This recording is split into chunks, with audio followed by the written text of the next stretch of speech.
Bill Holland has entrusted me to give you this informative video on this here sucker truck. I'm a sucker for showing you this video. Anyway, we're going to start off by showing you some buttons here.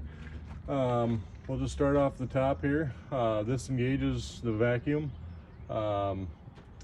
You're gonna bump that up and bump it again until you see all the lights light up. That's going to give you your full sucking power. This switch here is for the box heater. You're probably not going to worry about that unless it's winter time. There's some little space heaters in these boxes. Don't worry about that. This is your boom operation. Up, down, left, right. Pretty simple. In and out if you need to get out further. This will turn your water pump on. The light will light up. This is your flow control here. You can bring that out and that will adjust how much pressure you've got going to the wand. Emergency stop button. This is your throttle. You don't want to engage your water pump with this throttled up. You want to do that prior. You'll flip this switch on and then bump it and then bump and hold until you get to your desired RPM. It is a little bit laggy, so be prepared for it to shoot up. This is your vacuum breaker.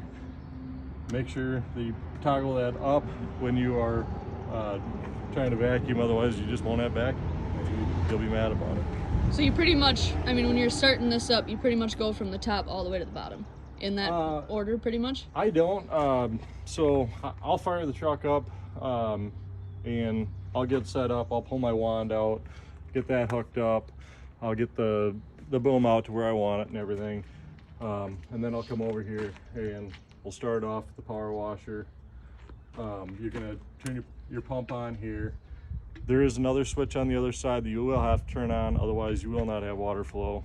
It might work for a couple seconds, but then it's going to stop on you. We'll get to that in a minute. But flip your water pump on. You're going to get, I'll pull that out a little ways, probably about 3/4, something like that. You usually don't have to run quite wide open. And then after that's all said and done, then I'll come over here. I'll engage my pump, turn the vacuum breaker on, and then you got to make sure that your valves are in the correct position. I put a little white dot next to where everything's got to be at to run. This one is pretty much the only one that's ever going to get changed, or should ever get changed. You're going to engage that by flipping that over. That gives you pressure at your wand. The only reason why this one gets changed back is because when you go to unhook your wand, you want to depressurize it. So that basically depressurizes your wand so you can unhook it. Down here you've got your reel for the power washer, and you've got a push button just like a fuel truck. You'll push here to rewind that. You have a speed control here. The biggest thing to worry about is kind of keep an eye on it, because this reel, it is possible to get your hose sucked over into the other side and you don't want to get caught in that chain drive. So just be mindful when you're using it. This valve down here drains the water tanks. If you're done, it's winter time, whatever, if you want to drain it, drain that. Do not drain that. That's the oil for the pump. There's a sight glass right here, and yeah, just don't mess with that. Coming back here, this is your other cleanout point. Flip that open right there. Like I said, usually not really anything in there, but there's something to be mindful for. When you're firing up the truck, there is a couple of sight glasses to look at. Obviously your power washer, you gotta make sure that sight glass has got something in it, and then also the sight glasses you can't really see from the bottom. You kind of got to climb up. Pain in the ass, but it's right up here on top of that. So also you got grease zerks here, and then your auto greaser here. The auto greaser is only for basically this big fan. there's 3 grease points, 1 in the back, 2 up front, and whenever you're running the vacuum, that auto greaser should be on and you should check it. It won't come on until there's pressure there, so you have to have it running. Then you should be able to come over here and look up here, and there should be a green light slowly spinning in a circle there, and you might even see the greaser spinning itself. But that is probably one of the major things you want to make sure is running when you're using this, because this bad boy is 40 grand, it's brand new, and Bill's gonna be really upset with you if you fuck it up. One last thing, this is how you fill it with water right here. It's 2-inch cupware. Probably takes a good 20 minutes if you got a clean 2-inch line going to it to get it filled up. If you don't have a 2-inch available, you can fill it with a garden hose. You can stick it right in the top here, but you better have about 6 days. There's tanks all over this thing, but they all fill up off this one here. So you fill here, it's just gonna basically flow throughout and fill everything up. So that should be about everything. This gauge here, that tells you when your box is getting full enough. I don't like pushing it on that. You get about a half tank in there or something. I don't really want to see much more than that in there, and then just go dump it. There is a limit switch on top there that will shut you off if you suck up too much, but we really don't like relying on that, because if that fails and you suck too much up, it'll just basically send all your debris right through this new fan and destroy it. So just be mindful of how full you get your box, and yeah, have a fun time. Go over to here. Both sides have a lock lever here. We'll pull that down, and then there's a toggle switch here. Down the spare tubes. Over here, the thing I missed on the other side is there's 2 different spots here. You got to open these doors when you're dumping. Check out, make sure that they're clean in there. There's usually not really anything in there to worry about, but if for some reason stuff gets sloshed around and stuff does get in there, it needs to be cleaned out. Back here, this is your toggle switch right here. That turns on your hot water and also turns on this flow valve right here. Obviously, without turning that switch on and that flow valve on, you won't have any water. That's the switch we were talking about earlier. If for some odd reason you do have an issue with not getting water and everything's on and acting properly, you may take this apart and find there's debris stuck in there. We've had an issue with that a couple of times. I think we've worked through it now, but if for some reason we get some dirty water or whatever in there, that's going to be the first failure point. So yeah, let's get her fired up, and you obviously won't be able to hear me because this truck gets pretty loud. I recommend putting a set of earplugs in for anybody that's going to be around it.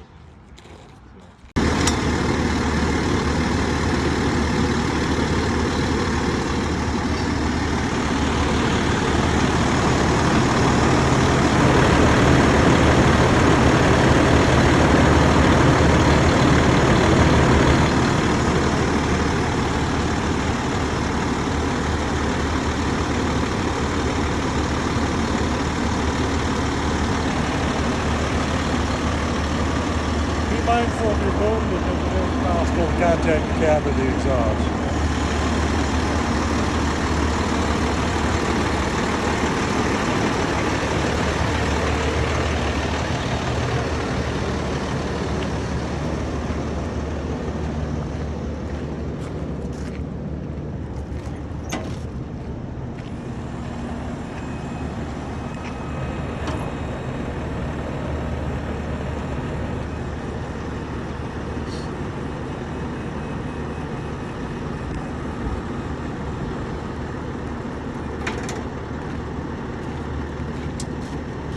And what did you say up there when you were taking that boom out? Well, I said, be mindful mindful of the cab and the exhaust, it is possible to contact that, especially when you're coming down with it. Okay.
Here, these switches here, tank, up and down.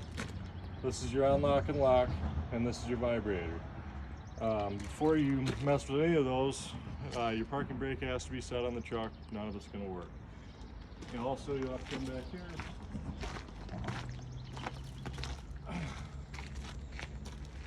There's a lock right here.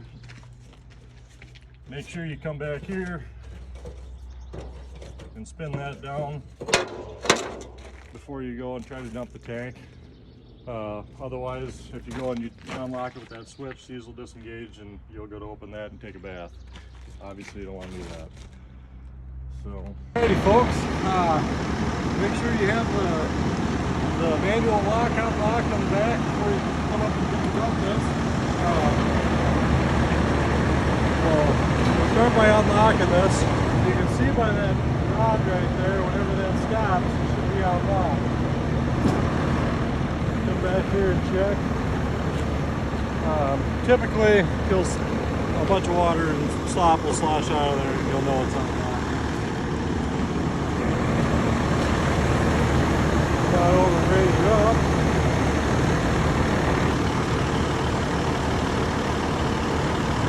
Keep in mind, the pump and brake must be set or this will not work.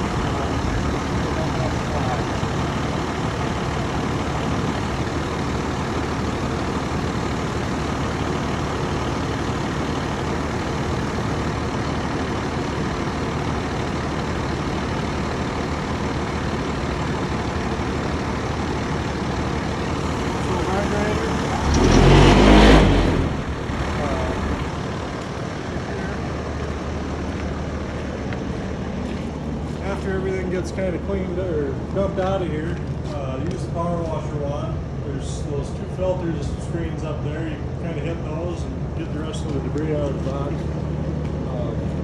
You also want to make sure to clean around the seals. Just make sure everything closes back up nice.